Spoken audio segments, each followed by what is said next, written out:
Elle est sortie avec Gregory Peck en secret. Nous savons maintenant pourquoi Ingrid Bergman est née le 29 août 1915 à Stockholm, en Suède. Elle a vécu à la fois de profondes tragédies et des triomphes extraordinaires tout au long de sa vie.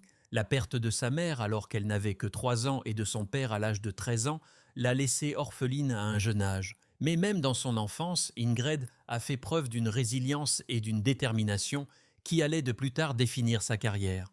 Elle a été attirée par la scène très tôt, inspirée par l'amour de son père pour la photographie et la puissance de la performance. C'est cet appel qui l'a conduite à fréquenter la prestigieuse École royale d'art dramatique de Stockholm, où elle a suivi une formation auprès de certains des meilleurs professeurs de Suède. Ses débuts européens ont été modestes, mais ses rêves et son talent ne l'éteignent pas. La carrière d'actrice de Bergman a d'abord éclos en Suède, où elle a joué dans des films qui l'ont rapidement établie comme une jeune actrice prometteuse, dotée à la fois de beauté et de profondeur.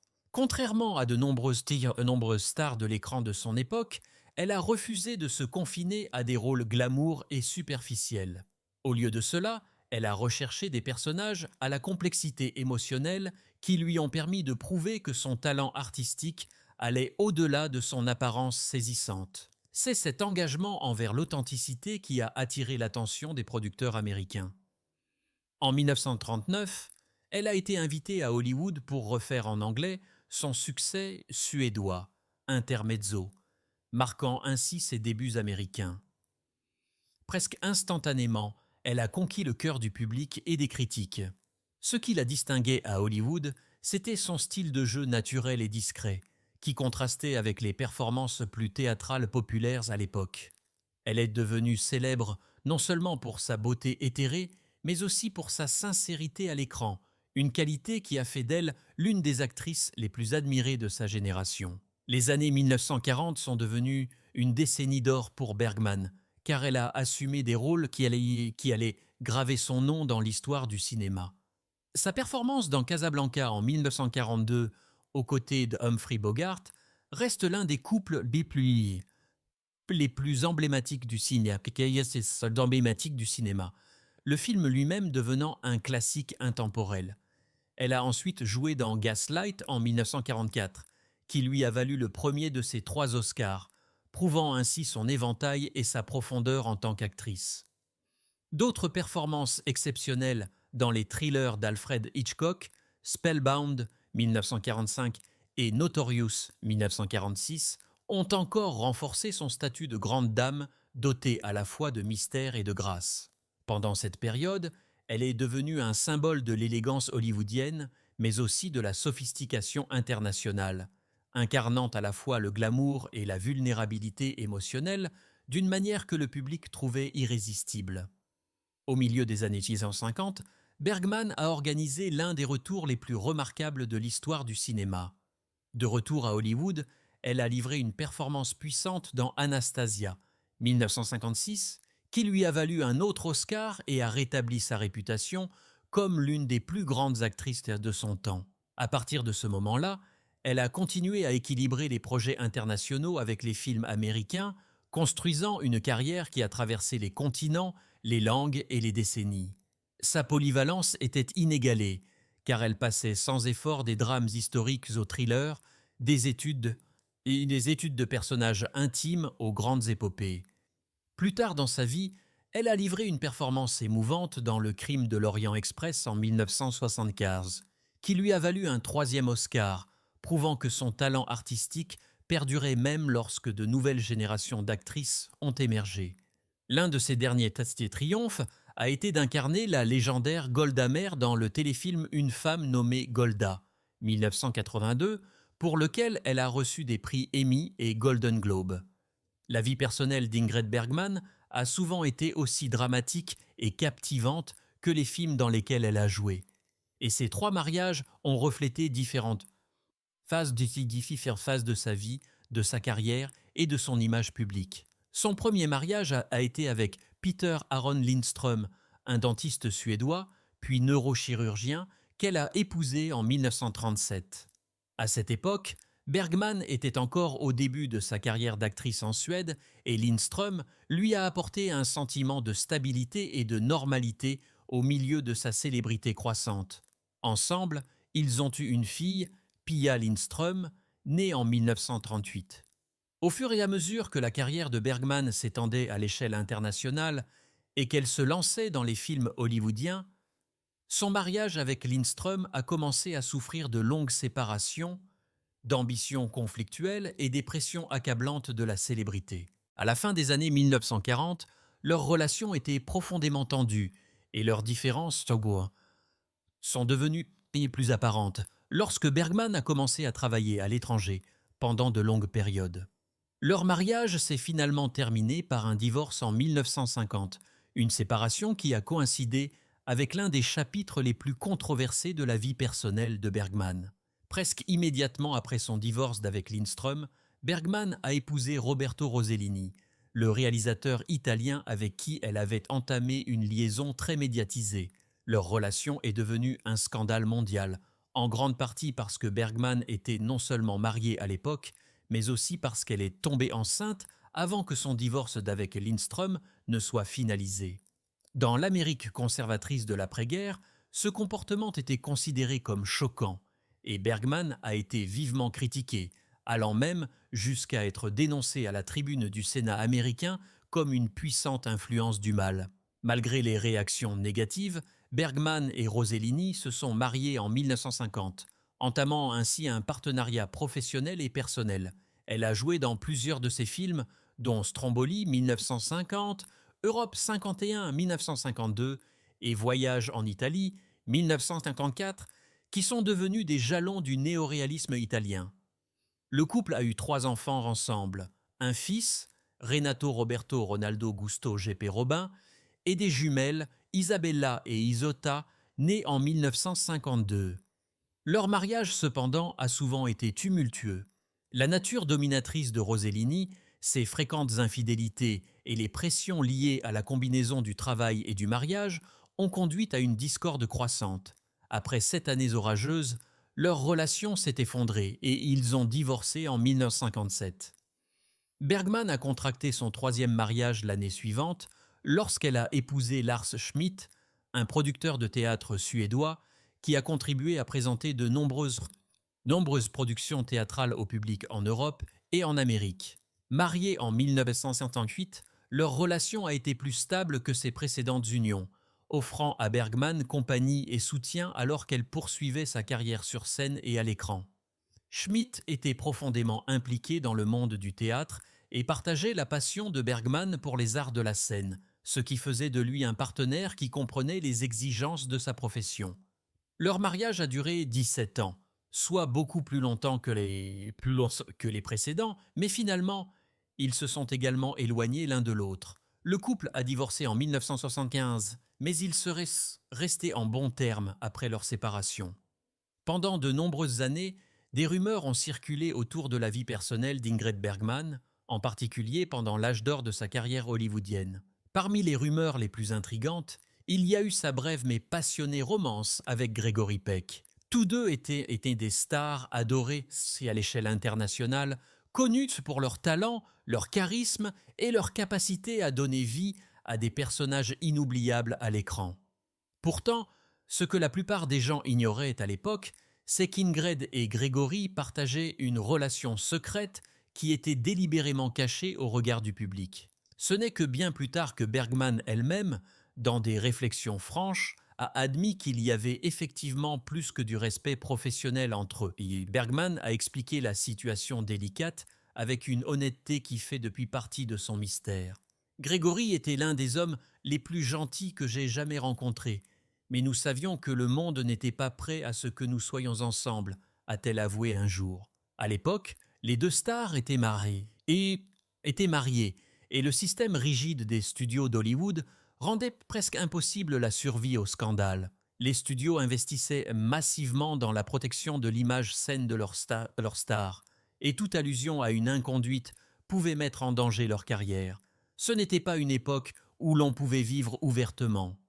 Si la presse l'avait su, les conséquences auraient été terribles, a-t-elle déclaré. Cette déclaration simple mais puissante révèle le poids du secret qu'ils ont dû porter tout en conciliant leur carrière et leur réputation.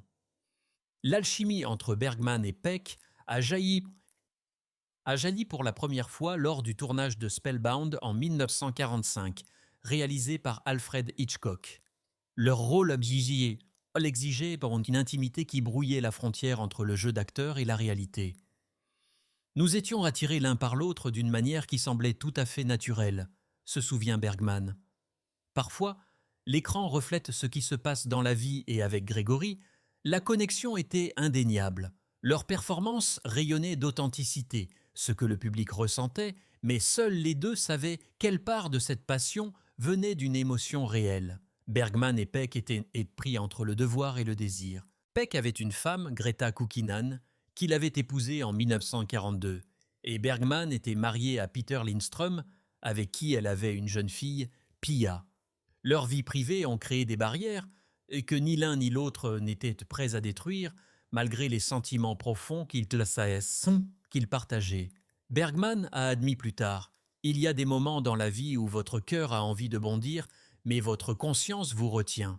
Grégory et moi avons fait un choix, non pas parce que nous ne nous en soucions pas, mais parce que nous nous soucions trop des conséquences. » Cette révélation montre que leur liaison était moins une question de passion imprudente que de désir retenu, défini par les codes moraux de l'époque et les responsabilités personnelles. Le secret a ajouté une beauté presque tragique à leur relation.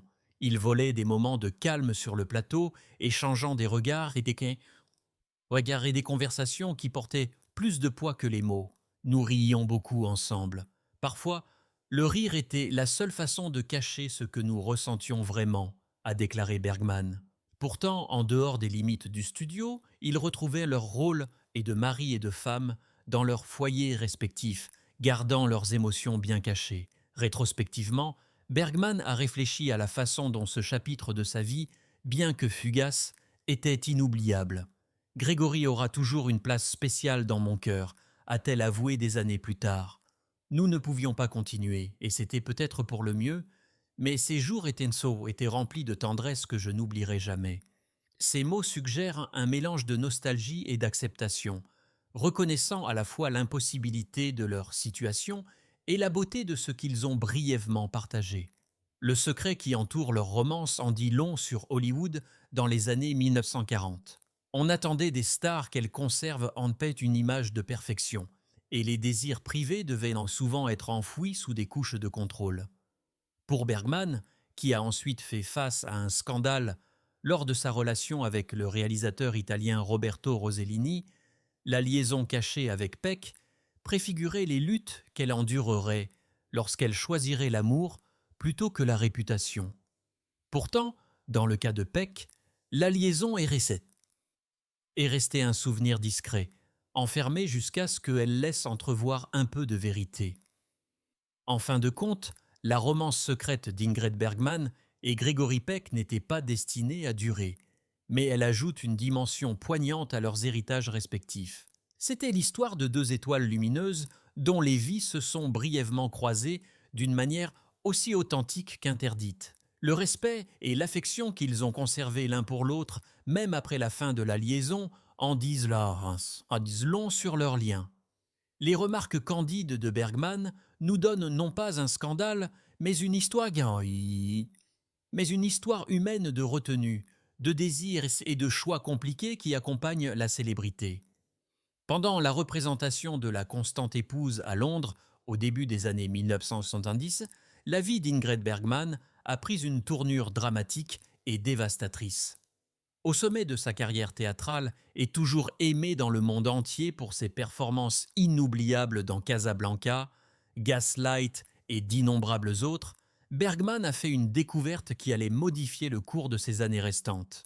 Elle a trouvé une masse dure sous son sein gauche. Au début, elle a essayé de rester calme, continuant ses performances avec sa grâce et son professionnalisme habituel. Elle ne voulait pas alarmer son entourage ni distraire du travail, car elle avait toujours été une professionnelle accomplie qui croyait qu'il fallait continuer malgré les difficultés personnelles. Pourtant, elle savait dans son cœur que cette masse ne devait pas être ignorée.